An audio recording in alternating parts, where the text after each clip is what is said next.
ഇത് പാറു പിള്ളേർക്ക് ഉണ്ടാക്കി കൊടുത്ത റോക്കറ്റാ. ഇതിലെന്താ എഴുതിയേക്കുന്നു നോക്കട്ടെ.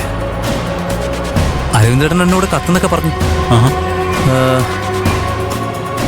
പ്രിയ വധൂവരന്മാർക്ക് വിവാഹ മംഗളാശംസകൾ. വെളിയനാട് മണ്ഡലം കമ്മിറ്റിക്ക് വേണ്ടി രമേശ് പായിപ്പാടന്റെ ആശംസകൾ. എടാ മോനെ ആകാശേ, നീ ഇവിടെ നിന്ന് റോക്കറ്റും കളിച്ചോണ്ട് നിക്കുവാണോ? ഈ ഡാൻസ് ഒക്കെ ചെയ്ത് തീരുമ്പോ എല്ലാവർക്കും ഫുഡ് കൊടുക്കണ്ടേ? അതിനുള്ള ഏർപ്പാടൊക്കെ റെഡിയാണെന്ന് നീ പോയൊന്ന് അന്വേഷിക്കേ. എല്ലായിടത്തും ഓടിയെത്താൻ നിന്റെ അച്ഛന് പറ്റിയെന്ന് വരുമോ? പിന്നെ എല്ലാവർക്കും കുടിക്കാനുള്ള ഓറഞ്ച് ജ്യൂസ് ദേ അവിടെ വെച്ചിട്ടുണ്ട്. നീ ചെന്നും അത് കാര്യം കൊണ്ടെങ്കിലും ഒന്ന് കൊടുപ്പിച്ചേ. ചെല്ല്. എന്നോടിപ്പം ആൾക്കാർ വെള്ളം കുടിക്കാൻ ചോദിച്ചേ ഉള്ളൂ. മക്കളത് ആ പേപ്പർ നിക്ക്. ഇത് അളിയന്റെ ലീലാവിലാസങ്ങളാ. രമേശ് പായിപ്പാടന്റെ മംഗളാശംസകൾ പോലും. കലശം ഇത് പിള്ളേർ കൊണ്ട് കൊടുക്കും. ഞാൻ പോയിട്ട് വരേ.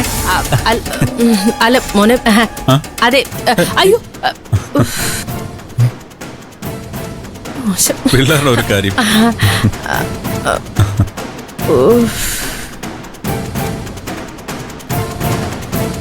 ഭാഗ്യം അതാ കത്തല്ല, പക്ഷെ ആ കടലാസ് തന്നെയാണല്ലോ. പക്ഷെ ആകാശിന്റെ കയ്യിൽ നിന്ന് അരവിന്ദിന് കിട്ടിയ പേപ്പറില് സാധനങ്ങളുടെ കുറിപ്പടിയാണല്ലോ. ഇതിപ്പോ എവിടെയാണാവോ ദൈവമേ.